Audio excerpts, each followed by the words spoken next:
Welcome back. I'm in conversation with writer and journalist Aatish Taseer, who's in Chennai for the launch of his latest book, Noon. So Aatish, when did you start writing? At what age?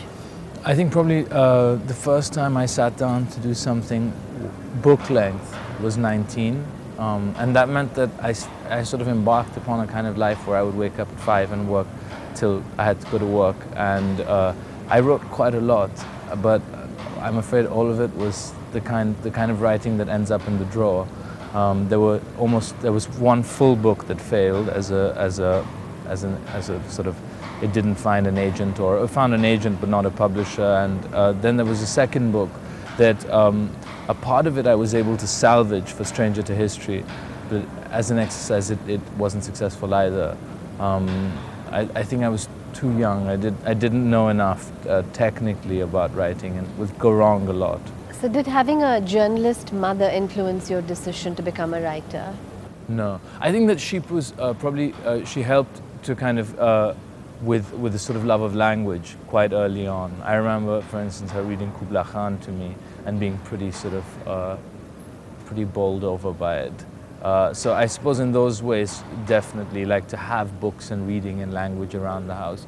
But no, not to sort of set out to be a writer. I don't think that came from her necessarily. So I read that you're not very popular in Pakistan. What about your family? It's a passing phase. Now your dad also took offense to some of your opinions. But what did he think of your writing? I think he had a low opinion of it. Of your writing as well? You mean the quality of my writing? Yeah, I think he was so upset by the content that he probably never got around to the quality. And you were still estranged from him when he died. Yeah. So how do you deal with that now? The fact that you never quite, because you went to Pakistan, you say, to understand and not necessarily for a reconciliation. So how do you live with that now? You know, I don't want to try to answer this question in a kind of emotional way. I want to answer it in an intellectual way, which is that what my father was asking of me, which was in some ways, which was a kind of censorship, I could not have done that at that point in my life. I don't think writers can ever do that, really. So intellectually, for me, like I feel that I couldn't have gone any other way. And you know, death is the sort of thing that it's not as if there's any real moment when you're done with a person and it's all right for them. You know, but these circumstances, they were bad. They were as bad as they could be. And I don't know. I don't have an easy answer for you for that. It is what it is. I mean, you have an impression of why you're asking the question, and you're right to ask it. It is like you think. But does it touch a raw nerve when somebody asks you this? Well, it's just not something that I can. It's not something I can answer away. You know, it's not something I can explain away. It's something that it is there. You know, earlier we were talking about Pakistan and how the kind of plurality and diversity you see here is missing there, the variety and so on and so forth. But having said that, we must also wipe the smirk off our faces, because you say that no country in the world pulls its people down like India, at least. I mean, you clarified that later, but that's something you say, and how we can stem this low culture, you talk about that. So can we sort of elaborate on that a bit? See, there was... I just found that I was appalled by what a drag government, and I don't mean one government, but I mean the state, had been on the growth story, that really in every way people were almost trying to develop a kind of private state within states to be able to function. And I don't know if it was because of the kind of colonial state we inherited that we weren't able to change, or whether like the state in a sense became an instrument to kind of hold people down, to restrict people's ambitions. But it's a very worrying situation, because a lot of hopes have been awakened, and I don't agree with people when they say that the change is superficial. The change is profound, but now that it's beginning to happen, it must have its outlets. It mustn't be something that's being stifled, and we're in a very dangerous position at the moment, which is why a lot of my characters, I think probably Akash in The Temple Goers, Mirva is here as well, they represent this kind of like raw, restless energy that when channeled when given an outlet, can be an incredible force for good, and when disappointed, can be almost menacing. But can you live in India alone? I mean, could you just live here alone and still feel motivated to write, or do you need to live in other cultures as well? Oh. How important is that for a writer or for you?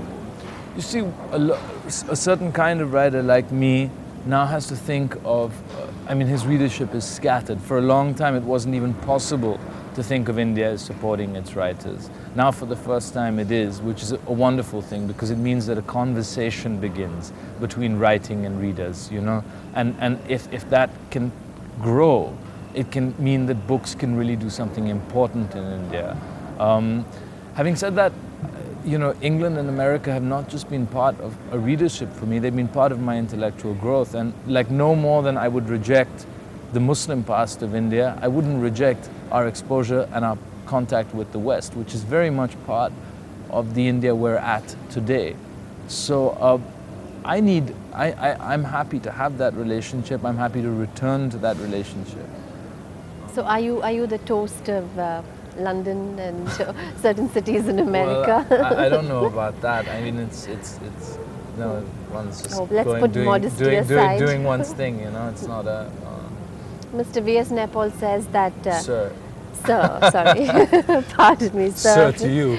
Of course, of course. He says that what gives you a special edge, or you know, this special talent. He calls it special circumstances. Is that your sort of half... No, that's from one of his books. He describes writers as having special circumstances.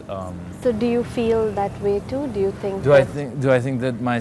Well, I think that mine are perhaps, they seem in a sense more obvious perhaps, but I think that every writer can have, and sometimes they can be much more subtle, but they're as much part of his kind of his prism, his sort of the way that the way he sees the world, and they don't have to have as much opera as mine do.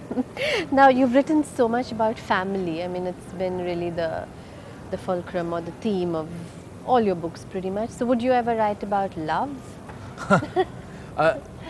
You're right, I haven't really written about romantic love, about of love I don't of really the kind that yes, I hope to. I certainly haven't ruled love out as such. So no, it just hasn't come up yet. So what's the next book about?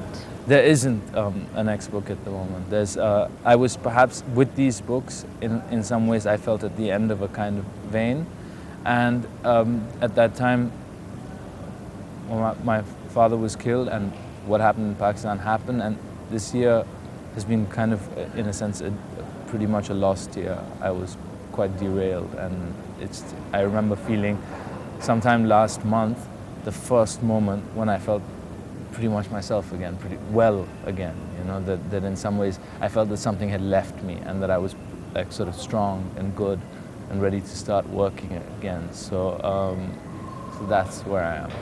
And so you would call this a trilogy, these 3 books? Could they be? Not in the sense, but I think of them as hanging together in an important way. I think that the personal prism has remained, and it's been a journey outwards, but different material has been brought in using that same frame in some ways. But they're very different books. I mean, one is a straight travelogue, non-fiction.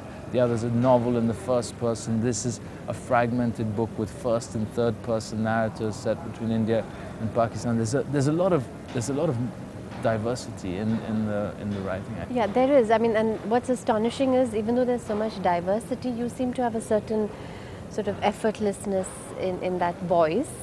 So do you do a lot of revisions, or is it just what you read the first time? I revise constantly. I feel that there's almost, I feel that sometimes you've already written what you're meant to write, and that you just have to kind of get what's on the page to correspond with what's inside.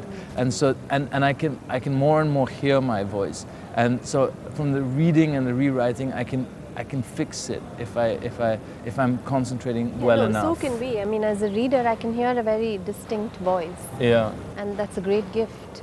So which writers would you say have influenced you, or is there somebody you emulate? You mentioned V.S. Naipaul. V.S. Naipaul has been an influence. I can say that he's one of the writers that I read when I was learning to write, many times for technical things, for his simplicity, clarity. Apart from that, writers have come to me. I developed a huge interest in Manto and then Premchand, in the progressive writers. I like the writing of Maupassant a lot. Proust is not a helpful writer for me, but a wonderful writer. Joseph Conrad. I think of those people as kind of ancestors. Yeah, in fact, you've done a translation of Manto's short stories too. Yeah. We have lots more to talk about, but we have to show you what happened at Aatish's book launch at the Connemara. So let's do that after a short break, so stay tuned.